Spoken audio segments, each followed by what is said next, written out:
Hello, नमस्ते, नमस्कार। मैं देवेंद्र गुप्ता आज आपको सुना रहा हूँ एक मज़ेदार किस्सा। झुम्मन मियाँ नामचीन। अब्दुल के बेटे का निकाह था और उसके रिश्तेदार बहुत दूर दूर से आए थे। तकरीबन 10 सालों बाद अब्दुल के यहाँ आज रौनक थी। घर आए रिश्तेदार एक दूसरे को अचानक सामने देखकर लिपट जाते और पिछले 10 सालों की जुदाई को 10-15 मिनटों की बातों के जरिए भरने की कोशिश कर रहे थे। जुनैद दिल्ली एयरपोर्ट से टैक्सी पकड़कर फिरोज़ाबाद पहुंचे और फिर पूछते पूछते अब्दुल के घर। बचपन उनका यहीं गुजरा था, सिवाय इसके उन्हें फिरोज़ाबाद के बारे में अब कुछ याद नहीं था। जुनैद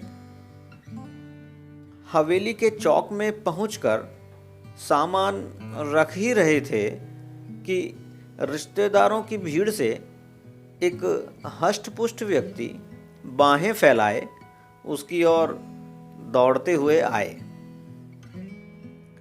और इससे पहले कि जुनैद कुछ समझ पाते उसने उसे अपनी बाहों में जकड़ लिया और हवेली में कुछ गूंज रहा था तो बस यही, जुनैद भाई, मेरे यार, मेरे दोस्त, सदियां निकल गई भाईजान, कहाँ खो गए थे? अरे आंखें तरस गई थी आपके लिए। बस भाईजान, हैदराबाद चले गए थे खाने कमाने, लेकिन मियाँ हमने आपको पहचाना नहीं। झिझकते हुए जुनैद ने अपने दिल की बात कही। अरे मैं झुम्मन। ओहो झुम्मन मियाँ, कहकर जुनैद और झुम्मन फिर से लिपट गए। दरअसल जुनैद झुम्मन मियाँ की फूफी जान के सबसे बड़े शहजादे हैं। बस फिर क्या था, चाय की चुस्कियों के साथ बातों का सिलसिला शुरू हो गया। तो जुनैद भाई हैदराबाद में क्या कर रहे हैं? ट्रांसपोर्ट का छोटा मोटा बिजनेस है झुम्मन मियाँ, बस दाल रोटी चल रही है ऊपर वाले के रहमो करम से। आप बताओ मियाँ, वो बाहर स्कॉर्पियो गाड़ी आपकी ही खड़ी है। अजी गाड़ी क्या है, सर्दी और बारिश से बचने का जरिया है बस। आपका छोटा भाई देहरादून से आगे पहाड़ों में बसता है, चाय के बागान हैं हुजूर, बस उन्हीं से गुजारा होता है। समझ गए मियाँ, चाय बागानों के मालिक हैं आप। बहुत खूब, बहुत खूब। आपकी तरक्की देखकर बहुत खुशी हुई। ऊपर वाला आपकी बरकत बनाए रखे। अरे मियाँ, आइए कभी अपने छोटे भाई के बंगले पर। झुम्मन मियाँ रईसी अंदाज में बोले। ज़रूर ज़रूर, लेकिन मियाँ कुछ नाम पता तो बताइए जहाँ पहुँच सके। जुनैद को शायद विजिटिंग कार्ड मिलने की उम्मीद थी। पते की कोई ज़रूरत नहीं है भाईजान, इनका तो बस नाम ही काफ़ी है। दरअसल देहरादून से आगे जैसे ही पहाड़ शुरू होते हैं वहाँ किसी से भी पूछ लीजिएगा, झुम्मन मियाँ का बंगला, आपको घर छोड़ कर आएंगे। वहाँ के लोग सूटकेस रखते हुए उस अजनबी ने कहा।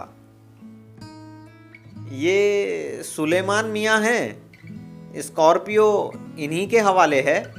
झुम्मन मियाँ ने अजनबी का तारुफ करवाया।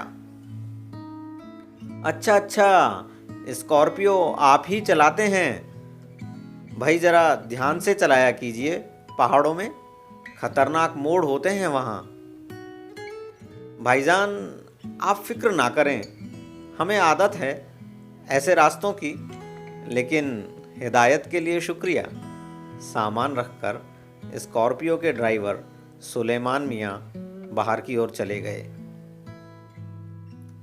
जुम्मन मियाँ, सच कहें तो आप हैं बहुत किस्मत वाले। हमेशा पहाड़ों की वादियों में रहना, वाह, सोचकर ही दिल खुश हो जाता है। अरे तो जुनैद भाई, आ जाइए उन हसीन वादियों में जब मौका लगे। इस बहाने हमें भी आपकी खिदमत करने का मौका नसीब होगा। जुम्मन मियाँ ने दिल की गहराइयों से दरख्वास्त की। ज़रूर ज़रूर, हमें इंतज़ार रहेगा जुनैद भाई। अब इसे जुनैद की किस्मत ही समझो कि फ़िरोज़ाबाद से हैदराबाद आए 10 दिन भी नहीं गुज़रे होंगे कि उन्हें किसी काम से देहरादून जाना पड़ गया।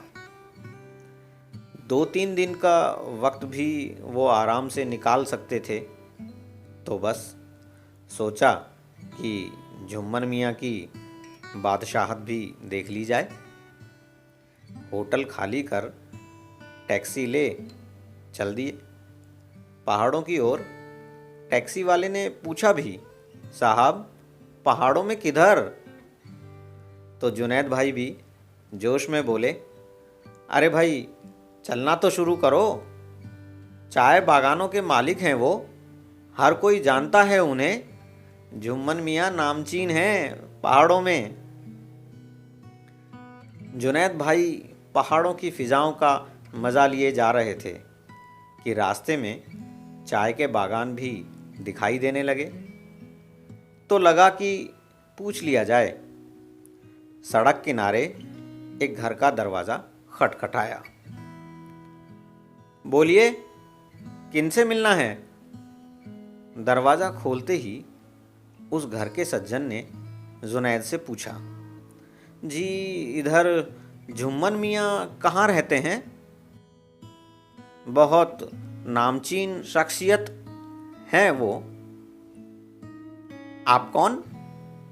जी मैं जुनैद, उनका भाई हूँ। अच्छा अच्छा, आप उनके भाई हैं, बहुत बढ़िया। जनाब, जुम्मन मियाँ को मैं ही नहीं, यहाँ रहने वाले सभी लोग जानते हैं। हमें आपका बेसब्री से इंतज़ार था। चलिए हम आपको छोड़ कर आते हैं। अगर किस्मत ने साथ दिया तो क्या पता उनसे हमारी भी मुलाकात हो जाए। बस जुनैद की बेचैनी ख़त्म हो गई। ड्राइवर के बगल वाली सीट पर वो सज्जन बैठ गए और जुम्मन मियाँ के घर का रास्ता बताने लगे।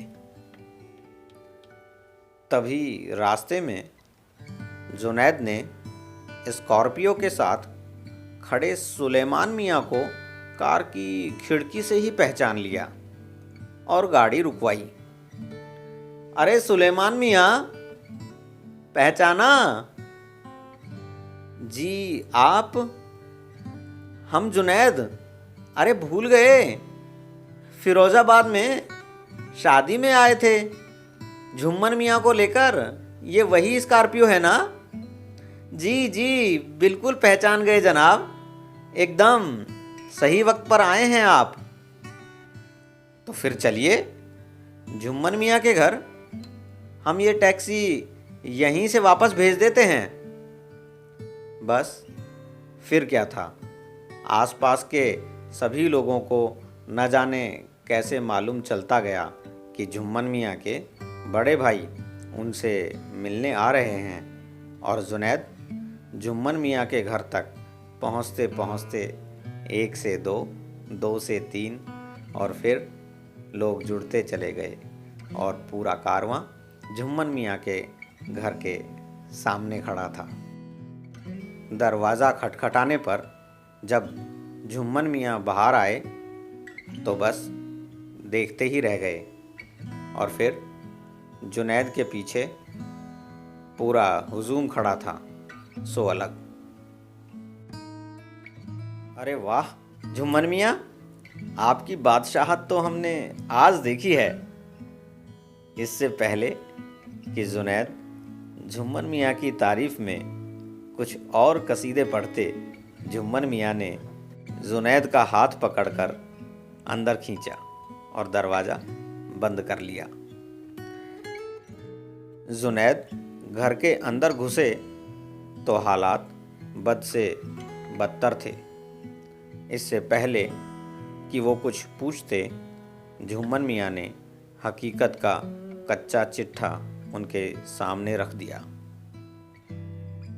मतलब झुम्मन मियाँ, आपने आसपास के सभी लोगों से कर्जा ले रखा है और बाहर लोग इस उम्मीद में आए हैं कि शायद आपके रिश्तेदार यानी कि हम आपका कर्जा लौटा दें। और मियाँ वो स्कॉर्पियो गाड़ी जिसका ड्राइवर सुलेमान मियाँ बाहर खड़ा है, वो तो आपके बहुत कसीदे पढ़ रहा था फिरोज़ाबाद में, उसका क्या चक्कर है? भाईजान, उसका तो 6 महीने से एक भी रुपया ना लौटाया गया। बस कुछ मिलने की उम्मीद में ही शायद तारीफ कर रहा था। तकरीबन 2 घंटे रुकने के बाद जुनैद वापस देहरादून की ओर चल दिए। 500 से 10,000 तक करीब करीब हर किसी से कर्जा ले रखा था झुम्मन मियाँ ने, जिसे लौटाकर जुनैद वहाँ से निकल पाए। लेकिन हाँ, लौटते वक्त गाड़ी स्कॉर्पियो ही थी और उसे सुलेमान मियाँ ही चला रहे थे और उसका पुराना बकाया देहरादून पहुंचकर लौटाना था। उन हसीन वादियों से लौटते वक्त जुनैद बस यही सोच रहा था कि वाकई झुम्मन मियाँ कितने नामचीन हैं। स्कॉर्पियो गाड़ी चाय के बागानों को पार करती हुई देहरादून की ओर दौड़े जा रही थी। आप सुन रहे थे मेरी स्वरचित कहानी झुम्मन मियाँ नामचीन। कैसी लगी कमेंट कर बताइएगा ज़रूर। लाइक, शेयर और सब्सक्राइब करने की उम्मीद के साथ आपका बहुत बहुत शुक्रिया।